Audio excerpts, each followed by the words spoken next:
করে ফেলেছি একদম রসিয়ে কষিয়ে। এই দেখো দারুণ ভালো হয়ে গেছে পালন পনিরটা রেডি। গ্যাস অফ করে দিলাম। এইবার ঢেলে নিচ্ছি প্লেটে। দেখো একদম ঝাপ হচ্ছে পালন পনির, গরম ভাতে একদম জমে যাবে। পনির কিন্তু সবুজ হয়ে গেছে পালং শাকের সঙ্গে মিশিয়ে।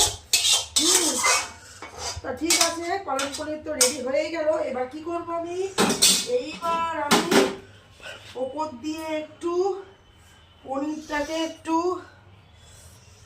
দিয়ে দিলাম আর দুটো কাঁচা পনির দিয়ে দিলাম।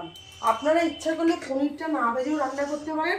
আমি কিন্তু পনিরটাকে একটু হালকা করে 2 পিঠ ভেজে নিয়েছি। থ্যাংক ইউ বন্ধুরা, কেমন হয়েছে অবশ্যই বলতে ভুলবেন।